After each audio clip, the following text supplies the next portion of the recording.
Hello to all my American Horror Story historians. I am back talking about our show. This is what this channel is about. This is what our relationship's about. So I am so excited to be diving back into American Horror Stories. Let's close off this book. Let's finish this off before we enter season 11, which is now dubbed American Horror Story New York City, or NYC. Don't know the exact title yet, but we have the idea. We have the premise. It's going to be 70s New York. It's a lot of like blackouts. There's maybe a serial killer. There is some intense stuff going on. We'll dive into the season a bit more when I get a trailer and more of those character posters, but for now, let's talk about American Horror Stories. During my break where I had Hurricane Ian, I am fine. Send all your good wishes to South Florida. It definitely needs it right now, but during that time, I rewatched all of American Horror Stories.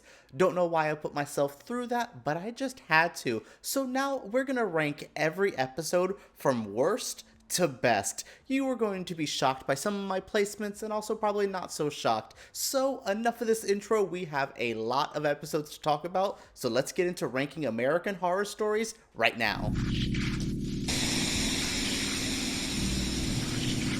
Coming in at number 14 on our list, the very bottom, the worst of the worst, it's Game Over. Honestly, this is one of the worst episodes I've seen of any television show. This is the season 1 finale where we're back to Murder House, but we're making a video game, but who knows what's in the video game? The mom and son relationship's a bit messy.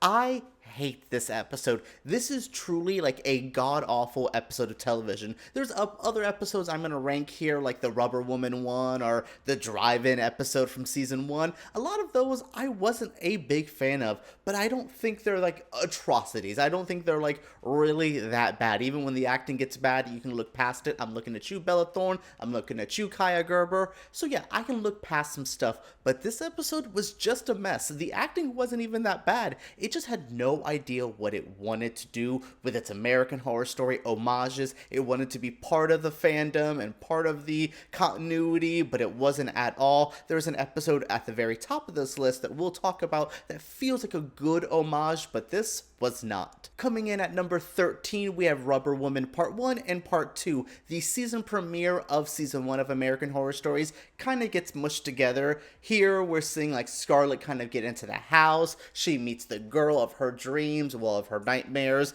She gets stuck. Her gay dads are fighting.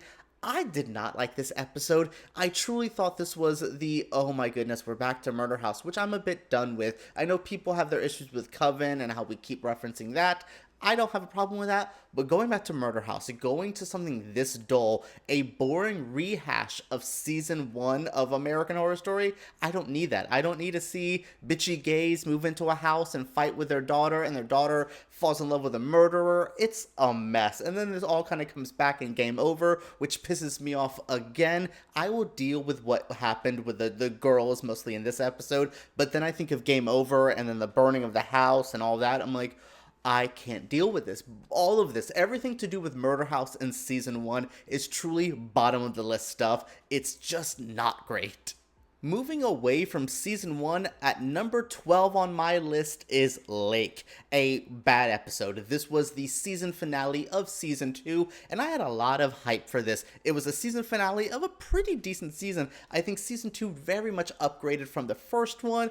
But wow, this belonged in season 1, for sure. Weak acting, a weak plot. This was Are You Afraid of the Dark Goosebumps shit. You will tell me, no one will tell me otherwise. Alicia Silverstone, great in other things. Not in this, actually. She's only really great in Clueless. Oh, Alicia. Anyways, yeah, this episode was a mess. No one knew what they wanted to do. It was a anticlimactic finale. It just was a bad episode of television. Not as bad as things like Game Over, but just what we were thinking, what was in our minds, and then what actually was presented. It's bad. This one is definitely something I would never want to watch again. Number 11 is The Naughty List. It's the Santa episode. It's the Frat Bro episode. It's one of the worst episodes I've ever seen. Like, the lackluster use of Danny Trejo, the shitty Killer Santa that they tried to present here. We all like the idea of Killer Santa. It was an asylum. It's a really cool plot, like Silent Night, Deadly Night. We like this idea. in theory, but it was executed poorly here, dealing with the characters in this. I'm so tired of the insufferable Gen Z millennial characters that American Horror Story and American Horror Stories keeps presenting, and this is one of the worst examples. Nobody is likable in this. There's nobody to root for. It barely feels like Christmas time. This is one of those episodes that I cannot believe I sat through and watched now twice, and the second time around it's even worse because you know where it's going, you know how bad it's going to be, and it just doesn't change. This was criminally bad, especially using Danny Trejo in such a bad role. Oh my goodness, I hate the naughty list. Number 10, going back to season 2, hello Miss Bella Thorne, we are talking about Drive. Drive kicks off the top 10 of American Horror Stories. This episode actually has a very good premise. I like the urban legend vibe of it. I like the basic plot of this couple who's fighting but comes together in a gross serial killer way. I like the idea. It's just the acting, it's the final execution. There was just a lack of oomph to it. The character motivation was laughable at best. It's truly bad of like, well, I was this and nobody, girl, Bella, she didn't have the range. I said it in the video, I'll say it now, she did not have the range for this character. She could be good in other roles. I make fun of Bella Thorne all the time on this channel, but she was really good in The Babysitter 1 and 2, played a character exactly what I wanted to see, but here, no ma'am, this is a bad episode, and it kicks off our top 10 for the ranking. Number 9 on our list is Drive-In, another great idea. A haunted, evil movie gets unleashed and makes people go crazy, and the people have to figure out what happened. It's cool. It's just a episode. A lot of these middle ones are going to have a very similar vibe where they just don't have the oomph that you would want. A good idea, good moments here or there splattered throughout, but it just doesn't hit that mark, and Drive-In just doesn't get there. I like the gore in this episode. I like the idea, but it feels like everything I wanted to see was either not on camera or just executed poorly. And then we have that ending where they upload it to Netflix, and I'm like, oh girl, you on Hulu, so y'all thought we were going to be somewhere else, and now you're here. Haha. Yeah, I just don't think this was good. I think it was an attempt. Again, season 1 is a lot more lackluster than season 2, but this episode shows that there was a little glimmer of hope, even though it was still pretty messy. Number 8 is Facelift. I wanted to like this so bad, and again, there's moments I like. I thought the ooky spooky Isabella Rossellini lady was top tier. I really liked the acting moments when it was presented. It's just the middle of that episode when it was a weird demonic possession, hallucinations. It's the stuff with like the end with the daughter of like, I'm also in the cult now. This episode just lacked it. It was there. It was carrying me through, and I'm like, here we go, evil satanic Facelift. Oh, she's like a pig lady, and now they're hunting her, and now the daughter. Like, these episodes would go, and by the end, just tank. There's another one that we're about to talk about that has a very similar vibe where I was feeling it, and then it just doesn't come through. Facelift has it. It's really cool. I wanted it maybe to be attached to Roanoke or the Piggy vibe. There was something here that you could have done more. This made me, though, definitely want to watch Nip Tuck, which I will be covering in a couple of months when American Horror Story is all wrapped up. We have Nip Tuck to talk about, so that's the best thing to come out of Facelift is I'm going to be jumping into more gross Ryan Murphy stuff. Number 7 is Bloody Mary. I wanted to like this. Dominique Jackson, another urban legend we're all familiar with, but it just was so cheap feeling. This one felt like the cheapest out of all of the season 2 episodes, which sucks because it was the one with the predominantly black cast. It was the one with some really good actors. Like, I liked who was presented here. Like, Miss Wallace, she was eating it up. Miss Jackson, they understood the assignment. It just felt like the episode around them lacked it. And then the twist with the sisters at the end, which was kind of predictable, but kind of not. I just wanted this one to have a stronger ending. And then it was kind of like, and now she's Bloody Mary, and nothing. I'm like, come on, there was a better way. This definitely needed another draft of that script, another round of trying to figure out what the hell you wanted to say, because Bloody Mary is something there. This was a cool idea. This was a story we've loved for so long with the Candyman inspiration. I like that they tried to do the slave background with Dominique Jackson's character. I like the essence of this. That's why it ranks pretty high. I know some people do not like this, but this one definitely has all of the pieces there. It just felt like the pieces did not come together fully. Now coming in at number 6 is Feral, an episode a lot of people do not remember. Cody Fern's first adventure into the American Horror Stories universe. He's okay as cute camp counselor Bob or whatever the hell his name was. He did fine, but this was not his episode. It was about the weird feral child in the woods and the really bad parents that lost their kid, and I'm just like, oh my god, another, like, a lot of these are marital issues, which was a theme, especially throughout season 2, was relationship drama, marital issues, and things like that.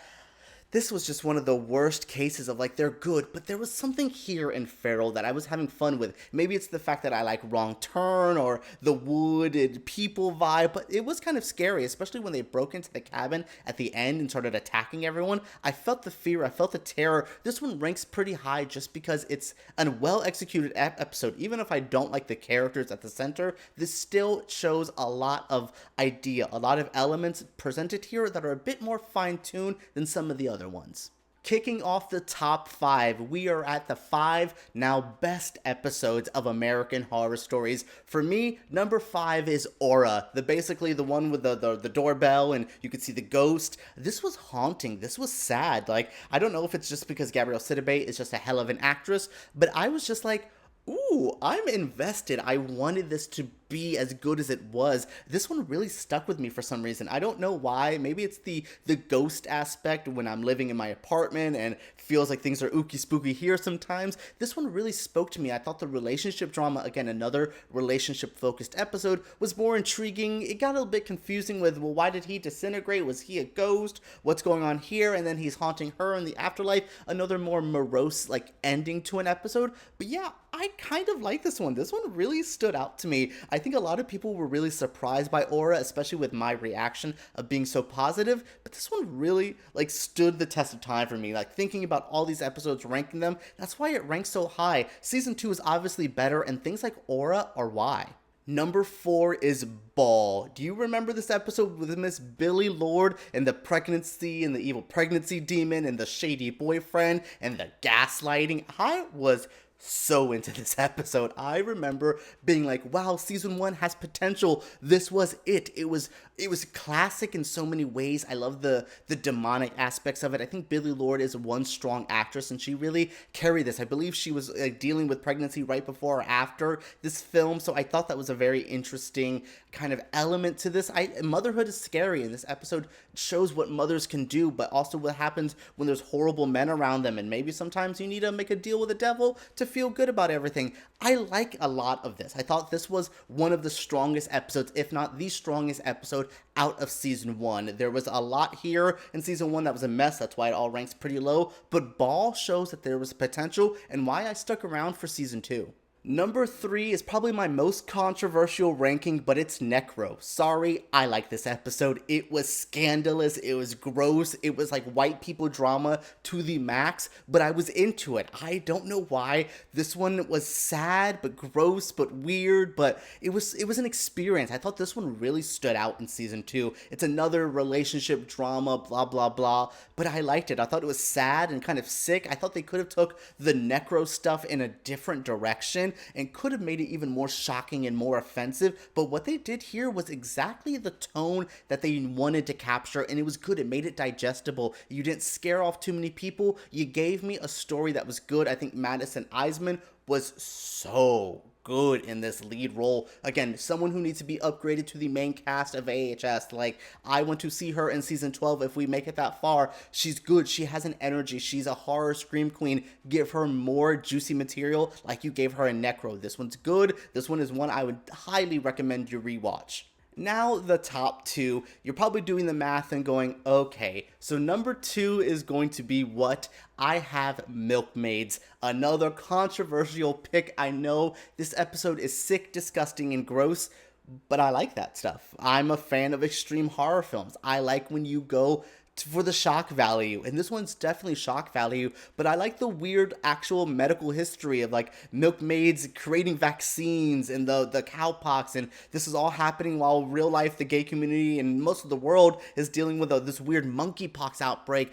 It was strange, but this episode really spoke to me. The second Cody Fern episode on this list, and he was very, very good. I liked him. I thought he was good enough to return from season 1 to season 2 and give him a role, but it wasn't about him. It was about our milkmaids. It was about the hotness of it and trying to be a doctor in a time where men don't believe you and trying to be a savior. And I don't know, this one has a very dark ending though. That's kind of where it doesn't rank as high. I wanted the girls to win, and then that stupid little shitty dude like stabbed her at the end and ate her heart, and then I was like, bro, is he double vaxxed? Like I was frustrated with this ending, but it also made me feel things. American Horror Stories, you kind of watch it and go, that's fun, haha, that was a fun little 45 minutes of a show. But this one, Milkmaids, really stuck with me. But there's one more that really stuck with the whole fandom and made quite the impression. Number 1 has to be Dollhouse. I am sorry, but this was it. This episode worked on its own. It was a fun, intriguing story. Dennis O'Hare ate this episode up, but I loved all the girls who played the dolls in the dollhouse. It was creepy, it was sinister, it was sad, but then they had the twinge of magic to it. And then you start going, magic? But we're an American Horror Story. And then the Coven twist, which was so great. It worked on its own as an episode, but then with the Coven attachments, oh my god, we got the baby Spalding, we got the witches.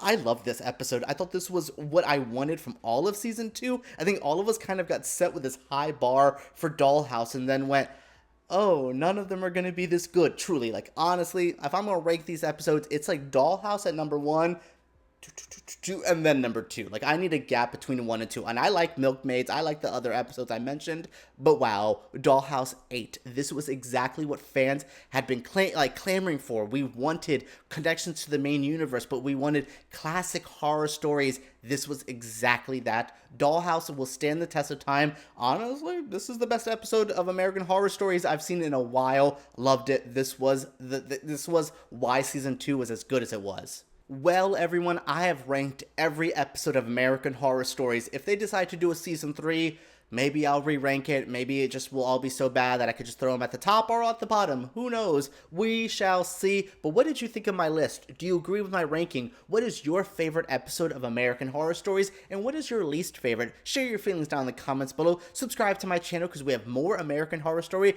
coming on, coming to this channel. It's going to be great. Season 11 is just around the corner. And also, if you're not following my other channel, Flickering Myth, make sure you guys subscribe to that channel. You guys can check it out up here. I will be reviewing Chucky over on that channel to make sure we're all clear here for American Horror Story. I don't want any interference, so I'll be doing Chucky on that channel. Tune in for that. We have a lot to talk about. Oh boy. All right, everyone. Let's talk about American Horror Stories right down below.